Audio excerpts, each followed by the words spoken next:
Hello बच्चों, nice to meet you. I am Alok sir again in this video lecture. Today we are going to debate about cell. Okay. In previous lecture, in first video lectures में हमने बात किया था about cell and I make you understood what is a cell. Cell is the structural and functional unit of all living organism. Okay. And cell was discovered by a great scientist which name was, do you know what is the name of a cell is discovered by? Robert Hooke. Cell was discovered by a great scientist. Name was Robert Hooke.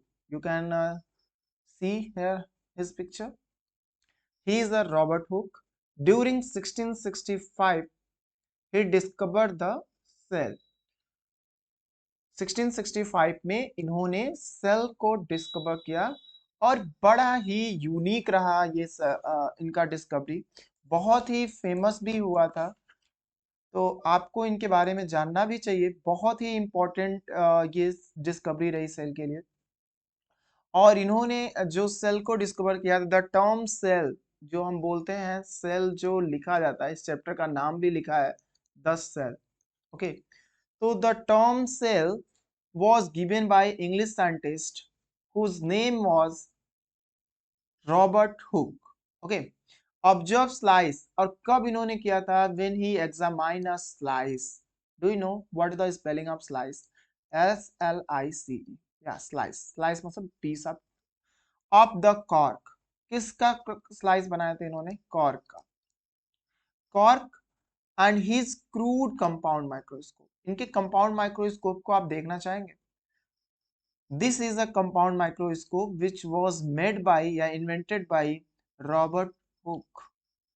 Okay, तो by the help of this compound microscope he visit this type of structure. He was saw this type of structure which is look like a honeycomb या box like compartment. After that he told that उनको ये चीजें समझ में नहीं आया और वो हनी कॉम लाइक स्ट्रक्चर्स दिख रहे थे, छोटे छोटे कंपार्टमेंट की तरह दिख रहे थे। दैट इज वाई इन्होंने इस कंपार्टमेंट को इन्होंने क्या नाम दिया? सेल। ठीक है, तो सेल इनके दिमाग में आया कैसे? तो क्योंकि वहां पे सेलुला वर्ड स्मॉल रूम को सेलुला बोलते हैं, जिसका मतलब होता है स्मॉल रूम। ओके, तो स्मॉल रूम वहां पे सेलुला का मतलब होता है। तो उन्होंने सेलुला से सेल वर्ड को क्या किया? टर्म दे दिया इस छोटे से कंपार्टमेंट को। ओके, तो ये इनकी थ्योरी थी, इनका डिस्कवरी था। और ये सारा इंफॉर्मेशन इन्होंने अपने खुद के लिखे हुए बुक माइक्रोग्राफिया में मेंशन कर दिया। उनके एक बुक का नाम है, क्या नाम बताया मैंने उनका बुक का नाम? Micrographia, which is very very important. what is the name of book of Mike Robert Hooke written? Who read the या तो ऐसे क्वेश्चन आता है who write the book of micrographia या write the name of book which was written by Robert Hooke। तो आप क्या नाम याद रखोगे? माइक्रोग्राफिया। माइक्रोग्राफिया का मीनिंग क्या है? Small picture. Small picture, Micrographia को हम क्या कहते हैं बेटा? Small picture. अब कैरोलस लीनियस यहाँ पे आपको देखने को मिल रहा है, तो ये पूरे टेक्सानॉमी मतलब जितने भी लिविंग ऑर्गेनिज्म है अर्थ सरफेस पे, उनको इन्होंने क्या किया? क्लासिफाई किया। That is why he is known as father of taxonomy. Similarly Anton von Leeuwenhoek, a great microbiologist which discovered the first living microscopic organism which was bacteria in pond water। तो पूछा जाता है who discovered the first living cell, तो इन्हीं great scientist का नाम है Anton von Leeuwenhoek, which was a bacteria in pond water discovered by Anton von Leeuwenhoek. फिर आता है Charles Robert Brown, propose the cell evolution. ठीक है, theory of evolution. And Alexander Fleming, को कौन नहीं याद करेगा?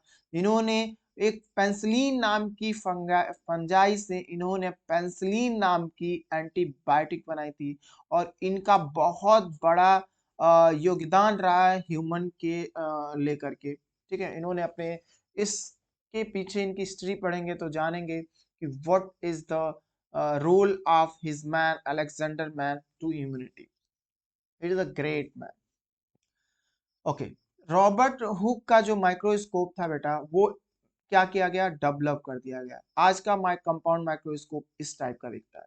This is a compound microscope. यहाँ पे मिरर लगे होते हैं, स्टेज क्लिप होते हैं, ऑब्जेक्ट लेंस होते हैं, फाइन फोकस होते हैं, कोरस फोकस होते हैं, ट्यूब होते हैं एंड आईज पीस, जहाँ से हम इन्हें विजिट करने की कोशिश करते हैं। तो अगर आपको चांस मिलता है लेबोरेटरी में जाने का तो जरूर जरूर आप विजिट कर पाओगे इन चीजों को। ठीक है, तो एक आते हैं आपके अकॉर्डिंग, आपके सिलेबस के अकॉर्डिंग क्लास 8 में जो चीजें पढ़ाई जाती हैं सेल में, आपको क्या जानना है वो आपको हम बताने की कोशिश करते हैं। तो सबसे पहले आपको जानना चाहिए what is a cell. Cell क्या है? What is a cell? Cell क्या होता है? तो cell is the structural and functional unit of all living organism. Cell क्या होता है? Cell is the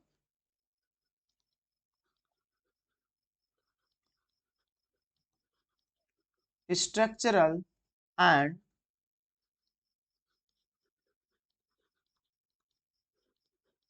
functional unit of all living organism। Cell को क्या बोला जाता है बेटा? Structural and functional unit of all living organism बोला जाता है। Why we say that cell is the structural unit of all living organism? Because uh, we get our life from one cell and one single cell। every living organism कहाँ से आते हैं? एक single cell से आते हैं। अब वो सिंगल सेल जर्मिनेट होकर के क्या बनाता है? डिवाइड होकर के टिश्यू बनाता है, और टिश्यू ग्रुप ऑफ टिश्यू क्या बनाते हैं? ऑर्गन बनाते हैं। और ये ग्रुप ऑफ ऑर्गन क्या बनाते हैं? ऑर्गन सिस्टम बनाते हैं। क्या बनाते हैं बेटा? Organ system. और ये ऑर्गन सिस्टम मिलकर के ऑर्गेनिज्म बनाता है, एंड ऑर्गेनिज्म। ठीक है, तो मदर सेल से पूरे एक सिंगल सेल से ये पूरी लाइफ जो ह्यूमंस देख रहे हो, जितने भी लिविंग ऑर्गेनिज्म आपको विजिबल है, ऑल टू ऑल एक सेल से राइज होते हैं। मतलब सभी, जैसे बिल्डिंग जो बनी होती है वो ब्रिक के असेंबल से बनती है, उसी तरह जो ऑर्गेनिज्म बनते हैं वो सेल के असेंबल से बनते हैं। That is the reason cell is known as structural unit of all living. And why we say that cell is the why cell is known as functional unit of all living organism? तो जितने भी activity हमारे body में perform हो रहे हैं, ठीक है, सोचने की, चलने की, फील करने की, स्टिमुलाई करने, मतलब रिस्पॉन्स करने की किसी भी एक्टिविटी के अकॉर्डिंग, ये सारे के सारे एक्टिविटी डन होते हैं बेटा सेल के द्वारा। अगर सेल ये एक्टिविटी करना बंद कर दे, सेल अपना फंक्शन बंद कर दे, तो हम क्या हो जाएंगे? डेड हो जाएंगे। ठीक है, हम कोई भी एक्टिविटी परफॉर्म नहीं कर पाएंगे। ओके, तो that is why we can say that cell is the structural and functional unit of all living organism. And discovery आपको समझ में ही आ गई। तो हम अब बात कर लेते हैं number of shape and size की। अलग अलग ऑर्गेनिज्म में अलग अलग शेप के, अलग अलग टाइप के, हमारे ही बॉडी में बहुत सारे तरह के सेल्स पाए जाते हैं। उनकी साइज भी डिफरेंट होती है, शेप भी डिफरेंट होती है। जैसे कि यहाँ पे ह्यूमन स्पर्म सेल को इंडिकेट किया गया है। ह्यूमन स्पर्म सेल देख रहे होगे, शेप भी अलग है और साइज भी अलग है। ठीक है, वहीं हम पैरामीशियम की बात करें, ये भी एक सिंगल सेल है, लेकिन एक सिंगल सेल ऑर्गेनिज्म है ये, जो यूनिसेलुलर के नाम से यूनिसेलुलर ऑर्गेनिज्म के नाम से इसे जाना जाता है। एक तरह का प्रोटोजोआ है। ठीक है, जो पूरी लाइफ अपनी सिंगल सेल से एक्सपेंड कर सकता है, बट स्पर्म सेल ऐसा नहीं कर सकता। ठीक है, वहीं लीवर सेल जो है वो भी आप इसके शेप को दे सकते हो, चिक सेल है, और यही एक अमीबा सेल है जिसके शेप ही फिक्स नहीं होते। और क्लेमाइडोमोनास जो एक तरह की एल्गी है, ठीक है, इसमें फ्लैजिला पाए जाते हैं जो वाटर बॉडी में फ्लोट कर पाए। वही एक फैट सेल है जो हमारे एडिपोज टिश्यू में पाए जाते हैं। कार्टिलेज है, ठीक है, जो बोन जो होते हैं, नोज ऑफ टिप के बोन हो गए, ईयर पिन्ना के जो बोन्स हो गए, ठीक है, ये सब कार्टिलेज के बने होते हैं। वहीं मसल की बात करें तो शेप आप देख सकते हैं स्पेंडल शेप के होते हैं। रेड ब्लड सेल की बात करें तो ओवल शेप के या कॉन्वेक्स शेप के हो गए। वहीं प्लास्टिड की बात करें तो ये अलग टाइप के, ठीक है। फिर जाइलम सेल की बात करें या स्टोमेटा जो मॉडिफाई रूप है, इसमें जो दो गॉड सेल्स पाए जाते हैं, ठीक है, जिन ये एक तरह का एपिडर्मल सेल का मॉडिफाई रूप होता है। ये भी इनकी ये शेप जो होते हैं किडनी शेप के या बिन शेप के होते हैं। और हमारे बॉडी का सबसे लॉन्गेस्ट सेल जो है नॉब सेल है, जिसकी साइज 1 मीटर होती है, ठीक है। Muscle cell and onion cell. So there are many type of cells. These shape and size are different because according it has different function. मतलब according to function, cells shape and size are differ. हर एक cell की shape और size differ होती है क्योंकि उनका function अलग अलग होता है, ठीक है। तो जैसे कि नॉब सेल इलोंगेट शेप का है क्योंकि ये मैसेज को ट्रांसमिट करता है। स्पेंडल शेप में मसल है क्योंकि इसमें कंट्रैक्शन और रिलैक्सेशन होते हैं। वहीं डब्ल्यूबीसी जो है वो इनरेगुलर सेल है क्योंकि ये फैगोसिस्ट के नाम से जाना जाता है और ये बैक्टीरिया वायरस को फीड कर जाता है, इनगल्फ कर जाता है। वहीं रेड ब्लड सेल की क्या है, शेप फिक्स है जो बाइकॉन्वेक्स शेप की होती है, जो हीमोग्लोबिन को कैरी करती है lungs to all part of the body. Okay, तो there are different type of cells and different type of function, according to function shape and size are differ, right. I hope आपको shape and size की concept समझ में आ गया होगा, ठीक है। वहीं अगर हम बात करें बेटा यूनिसेलुलर और मल्टीसेलुलर क्या होते हैं, what is a unicellular and multicellular.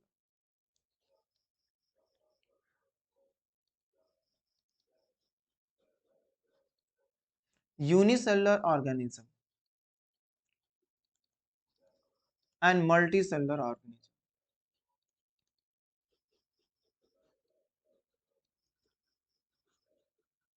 What is a unicellular organism and what is a multicellular organism? Organism which are made up of only one cell, they are known as unicellular. बोल सकते हो which organism,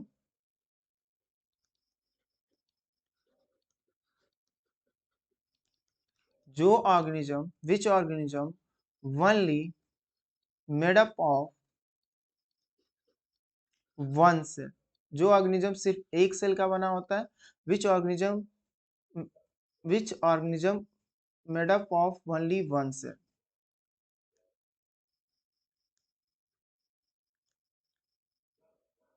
organism which are made up of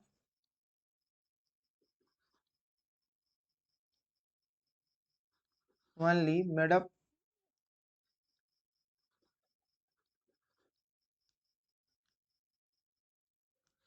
organism which are made up of only one cell is known as unicellular and organism which are made up of more than one cell is known as multicellular. तो आप बोल सकते हो direct, sorry थोड़ा wrong हो गया, organism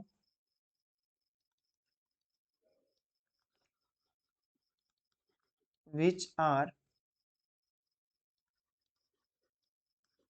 made up of only one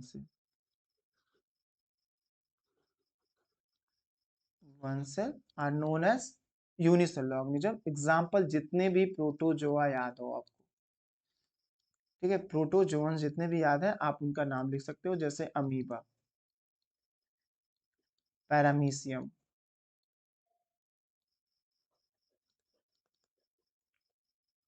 Euglena and other में bacteria. और एक फंगस में अगर जाते हो तो क्या है, ईस्ट, जो यूनिसेलुलर। और वहीं मल्टी सेलुलर ऑर्गेनिज्म की बात करें तो organism which are made up of more than one cell,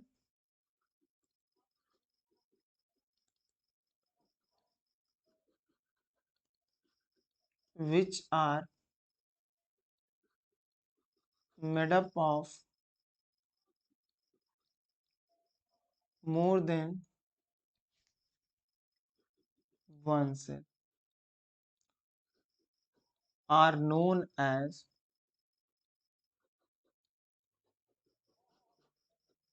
multi cellular organism.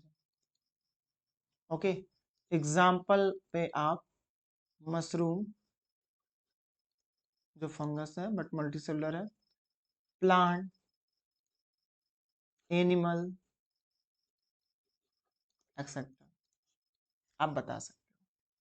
ठीक है, तो सेल के शेप हमने बताया, अमीबा जो नॉब से अमीबा जो है अमीबा जिसके शेप फिक्स नहीं होते हैं। ठीक है, और वहीं अगर नॉब सेल के बोले तो इलोंगेट होते हैं, red blood cell cuboidal shape के होते हैं, मेसोफिल सेल किस शेप के होंगे, सर्कुलर होंगे। ठीक है, जिसमें क्लोरोप्लास्ट बड़ा होगा जो क्या होगा इलोंगेट शेप में होगा और फोटोसिंथेसिस में हेल्प करेगा एक्सेट्रा। सेल साइज भी मैंने आपको बताया। तो कुछ क्वेश्चंस आते हैं जिसपे बेस पे आपको क्वेश्चंस पूछे भी जाते हैं, आपको जवाब दे भी देना चाहिए, इजी होते हैं। जैसे डिफाइन द सेल, क्या क्या क्वेश्चन आ सकते हैं। डिफाइन में सेल को डिफाइन करने के लिए आएगा तो बोल देना cell is the structural and functional unit of all living organism. Cell क्या होता है, structural and functional unit of all living organism होता है। ठीक है, वहीं फिर आता है unicellular,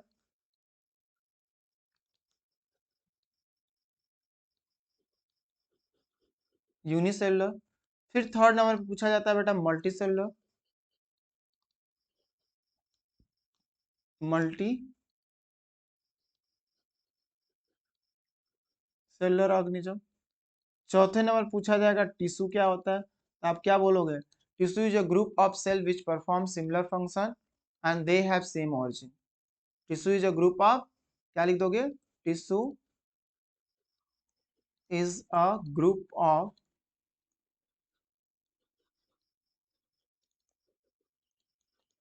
similar cell which perform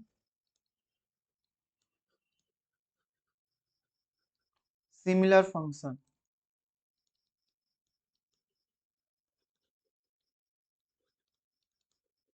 and they have similar, इनके पास क्या होगा, दे हैव सेम ओरिजिन।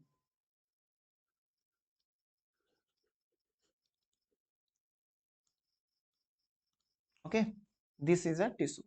फिर आता है बेटा organ, what is the organ, पांचवा नंबर पे डिफाइन करने के लिए आएगा ऑर्गन।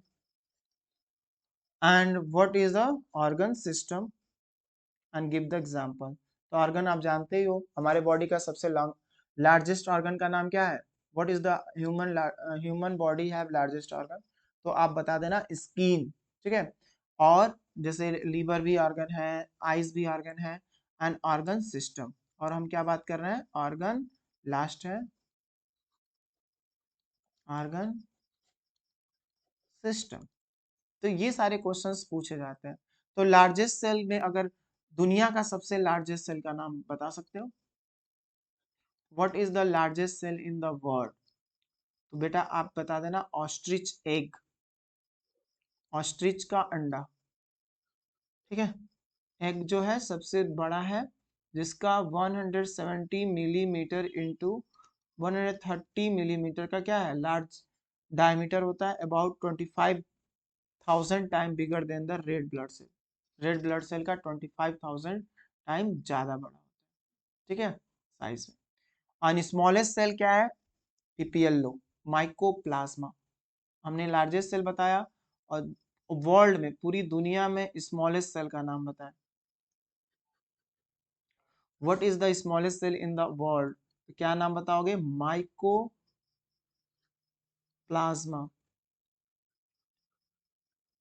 जिसकी साइड 0.001 होता है, जिसे इलेक्ट्रॉन माइक्रोस्कोप से देखा जाता है, जिसका अंदर name PPLO, pleuro pneumonia like organism होता है। ये जरूर याद रखना, it is a type of bacteria. और ये जो इंस्ट्रूमेंट आप देख रहे हो बेटा, ये इलेक्ट्रॉन माइक्रोस्कोप है, इसी से वायरस को और पीपीएलओ को विजिट किया जा सकता है। आई होप इस वीडियो में आपको इन चीज़ों का ज्ञान अच्छे से हुआ होगा। अनदर वीडियो लेक्चर्स में हम structure of plant cell and animal cell, difference between both and about cell organelle के बारे में हम डिबेट करेंगे और बात कर लेंगे। जिसके वजह से आपको ये चैप्टर्स इजी होगा समझने में। अदरवाइज कोई भी चीजें आपको अगर समझ में नहीं आ रहा होगा तो आप बात कर सकते हो, ठीक है, उसमें हम डिबेट कर पाएंगे। तो अगर थैंक यू फॉर व्यूइंग।